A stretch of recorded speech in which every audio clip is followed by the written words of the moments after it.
This is the IELTS listening test. You will hear a number of different recordings and you will have to answer questions on what you hear. Part 1. You will hear a conversation between a customer service representative and a customer who demands a full refund. First, you have some time to look at questions 1 to 4.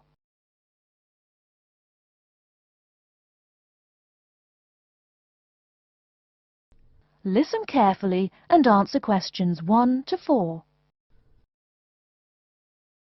Hello and welcome to Under Pressure Enterprises Customer Service Department.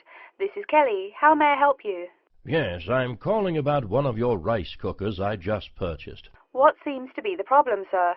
Seems? There's no seeming about it.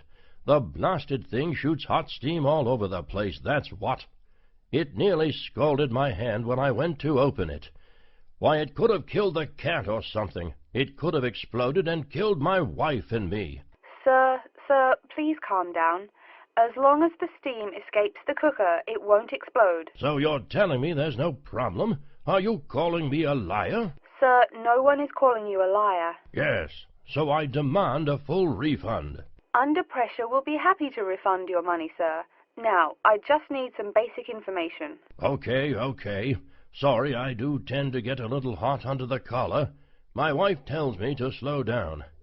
So, what do you need to know? Sir, don't worry. I just need to ask you the model number of the cooker. Where are my glasses? Here. Let's see. It's R242. R242. Okay. And how much did you pay for the product? £89.99. It was on sale, I guess I should tell you. Thank you, that's honest of you. Now, where did you buy the cooker? Which store and which branch? At that big Electric Life appliance store downtown. The city centre branch? That's the one. And you say the problem is that the steam escapes? Yes, it does. No problem, sir. If there's steam escaping, clearly the cooker is broken or defective. So we have an R242 cooker with an escaping steam problem. It was bought from Electric Life City Centre branch for $89.99. Is that correct? Yes, that is correct. Oh, I nearly forgot. When did you buy the cooker? Just as soon as my wife got the crazy idea she'll live longer if she stops eating good English food, roast beef and mash. No, all she says she wants is rice and vegetables and sauces you'd not soak your feet in. Before you hear the rest of the conversation, you have some time to look at questions 5 to 10.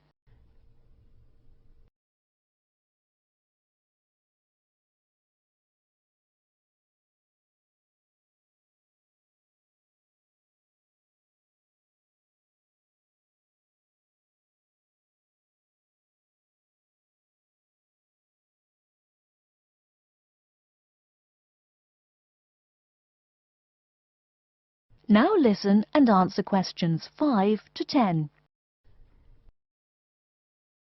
Sir, when did you buy it? Oh, there I go again. Let's see. We bought it just 6 months ago.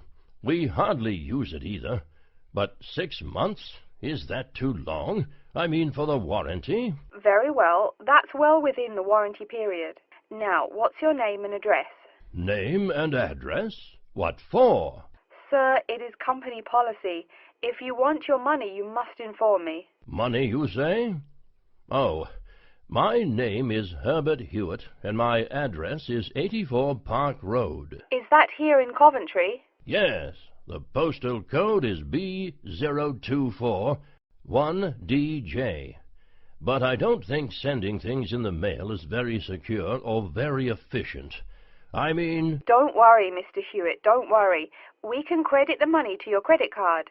You do have one, don't you? Yes, that's how we paid for the cooker. Oh, yes.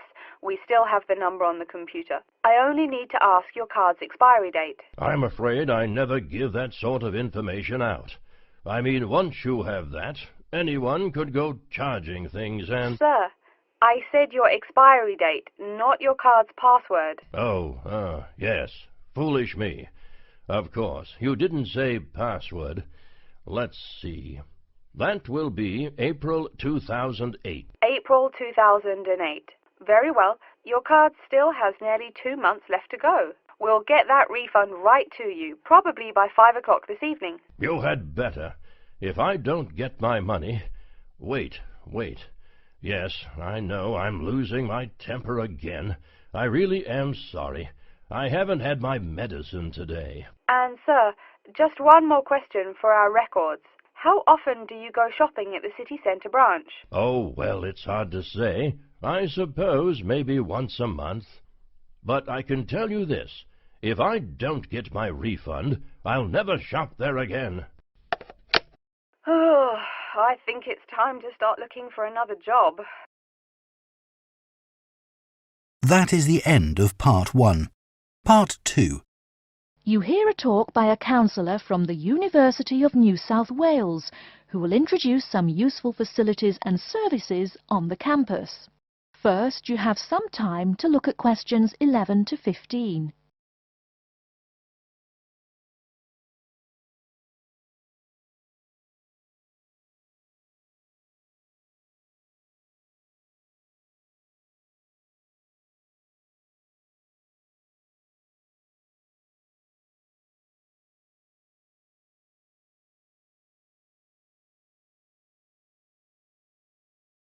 Now, listen carefully and answer questions 11 to 15.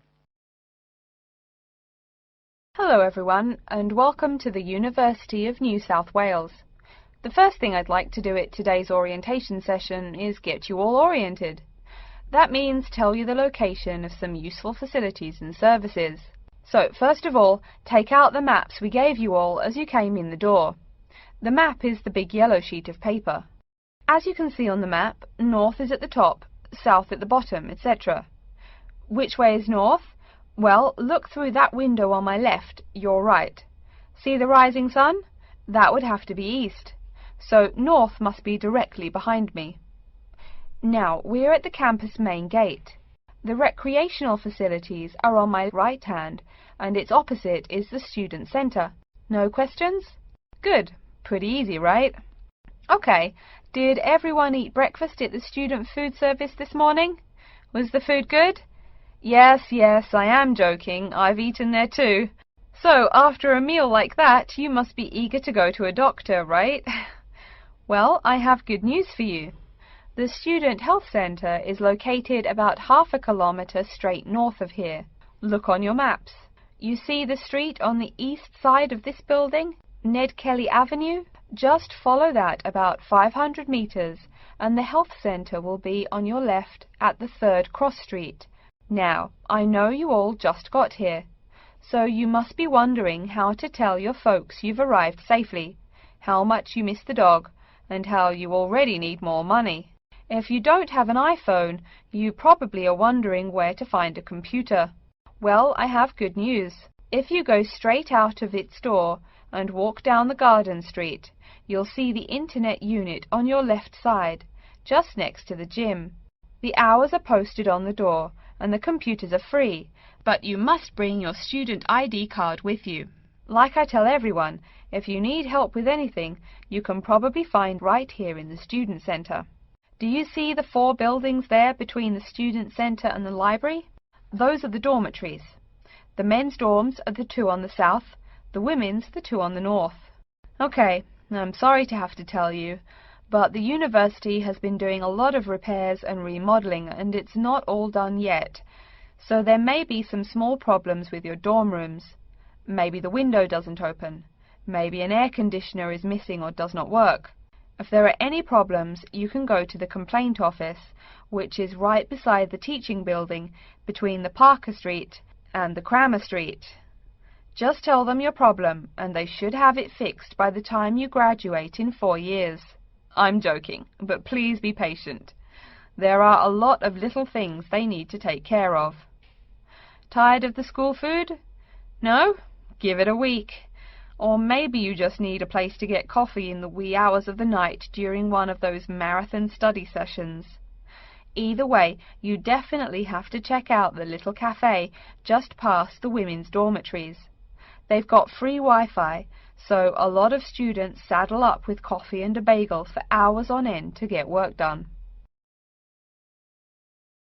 Before you hear the rest of the talk, you have some time to look at questions 16 to 20.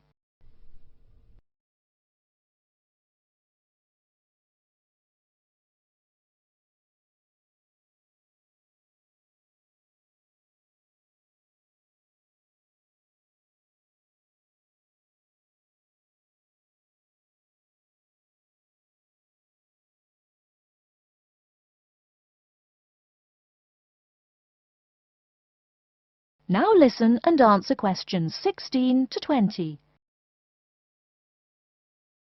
As for the dorm rooms, I have some bad news and some good news. The bad news is the rooms are small and you'll probably be sharing space with at least 3 other students. The good news is that each room has its own bathroom. What's good about sharing a bathroom with 3 strangers? Good question. Okay, call it bad news and worse news. Hey, maybe try this for good news. Each dorm has a kitchen. If you want to make snacks or meals, you can do it there. You can buy food containers at any campus convenience store, so you can store your food in the kitchen. But a word of warning, you should definitely write your name on your food containers. Sad to say, there are food thieves among your fellow students. Speaking of thieves, a word about security. I mean, this is Australia, and we do get drunken bush rangers wandering onto campus. Each of you will be given a key for your dorm room. Don't lose it. You have to pay for any replacement and fill out a bunch of papers too. Red tape, huh? Your key does not work for the front door of your dorm, however. To the right of each door, there's a keypad with numbers. When you move in, they will tell you the code you use to enter the door. Please do not tell the code to people who do not live in the dorm. Let's see. Have I forgotten anything? Oh yes, most of you are not rich, correct? So when your clothes get dirty, you can't just throw them away and buy new ones. That means you have to learn to do laundry. Or, men, that means you have to hurry up and get married. If you decide to wash those clothes and not get married, there are laundries in each dorm. Where? Oh, I almost forgot to tell you. The laundry for each dorm is in the basement. Some real good news this time if you're a student, it is free. You do have to buy your own soap, however. The laundry closes, by the by, at 11:30. And now that I've mentioned 11:30, please remember, the dorm doors are locked at 11:30 p.m. Your code will not work. If you want to get in, you'll have to call the night watchman. Don't worry, you can get that number at the dorm office. Yes, the dorm office and the complaint office are the same office. All right then. Before we continue, are there any questions? That is the end of Part 2. Part 3. You will hear 2 students called Betty and Bruce talking to Professor Dundee about their own presentation. First, you have some time to look at questions 21 to 24.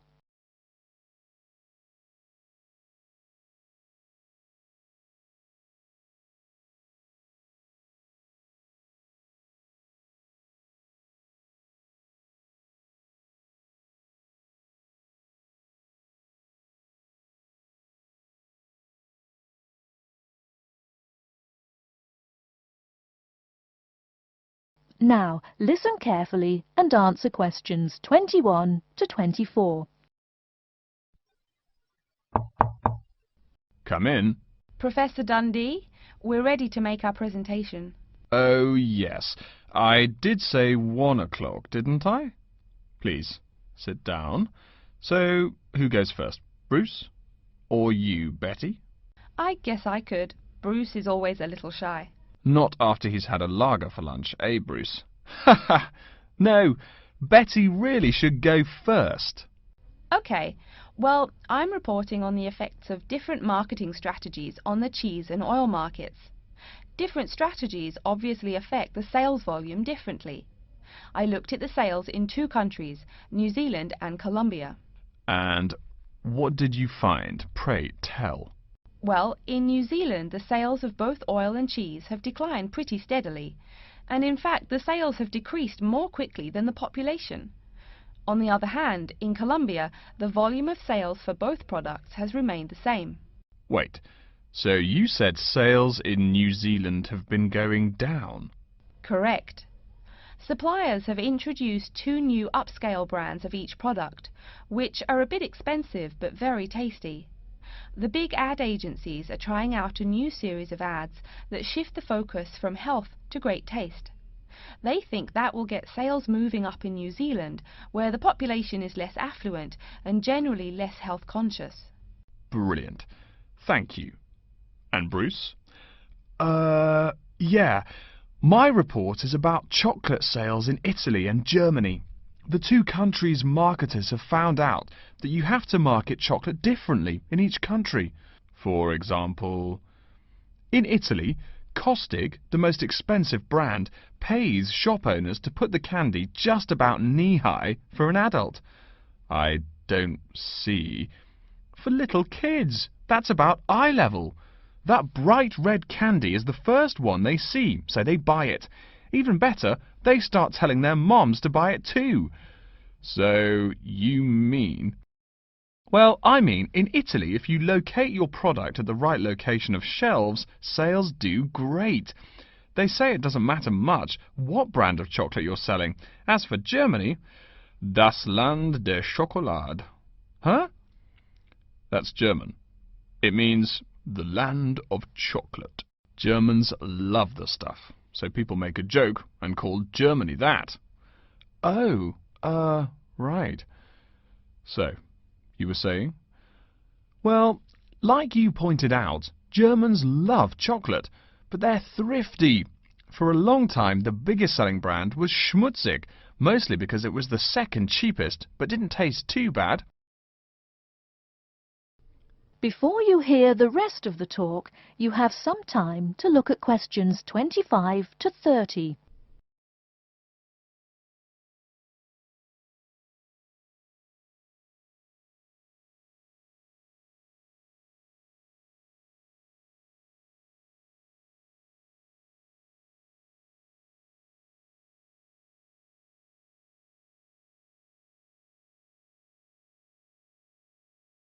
Now listen and answer questions 25 to 30.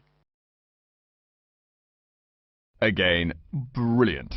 A pretty good job, both of you.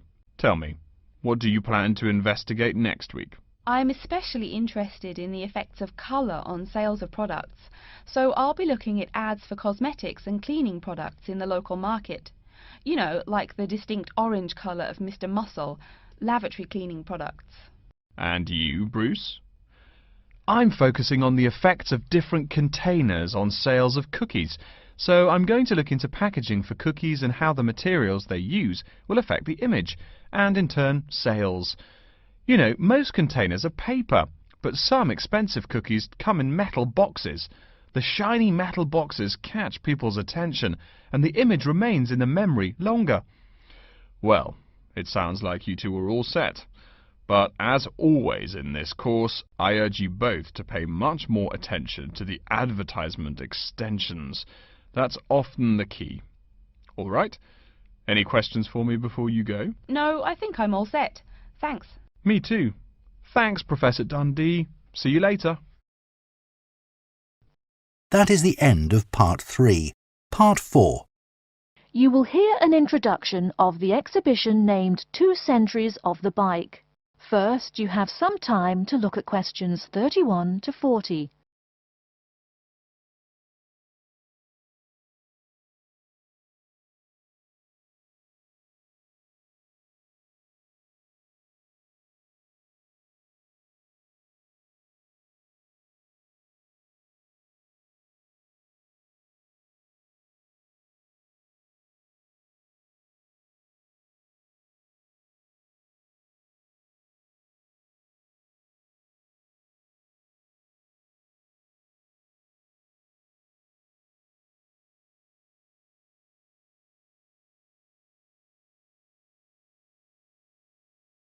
Now listen carefully and answer questions 31 to 40.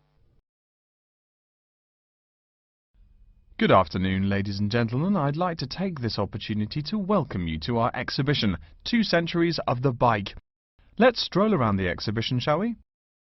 Although there were a few early efforts back in the 1700s, you didn't really see many bikes till, say, the 1830s in England. Bikes were a response to the rapid growth of cities early in the 19th century. Cities like London were getting too big to walk across. The early bike let people travel with less effort than walking. Plus, a bike was a lot cheaper than a horse. Think of it. No one invented a bike for, 5,000 years of human history. Why did people do it then? Probably because this was the start of the machine age. People wanted machines to do all the work. There were some drawbacks, however. For one thing, there were no pedals. You simply pushed yourself along using your feet, kind of like today's skateboard. That meant you went fairly slow, and uphill you actually worked harder, pushing that two-wheeler. Plus, the wheels were made of wood covered with metal, as you can see from this model. So the downside was that the ride was quite uncomfortable on most roads. Only a few gadget lovers had or used them. By the 1860s, though, improvements were being made. As you can see from this specimen, metal frames had become the rule. They are more durable than wood, and they don't warp in the rain. The biggest improvement, however, was the development of the chain and sprocket system. They are connected. This meant you did not push the bike. You used pedals, just like today. You had to try harder to balance, so it took some practice to figure out how to use the pedals. But it made the ride so much easier. As a result, the good thing was that you could ride a lot more smoothly and with very little effort. By the 1880s, another big change was the use of rubber wheels. These became pretty common at that time. Though the first ones were solid rubber, the ride was a good deal more comfortable than the old iron and wood system. This is a big consideration, because the faster you go, the more you feel every bump. Air-filled tyres, pneumatic tyres, didn't really come into use till around the year 1900, as you can see from this exhibition over here. That made the ride even more comfortable. So by 1890 or so, people were going a lot faster and a lot more smoothly. There was one problem when you were going quickly and comfortably. Oh no, how do I stop? Yes, we all laugh now, but for a long time the only way to stop was to drag your feet. That didn't work very well, and it would be dangerous if you were going fast. In the crowded cities of those years, New York, Chicago and so on, you would get killed if you couldn't stop for, say, a streetcar. Plus, look at this bike. The front wheel is nearly 1 meter and 2/3 tall. They made them that way so you could see over people and wagons, but you couldn't drag your feet. This model is called a velocipede, a speed pedal.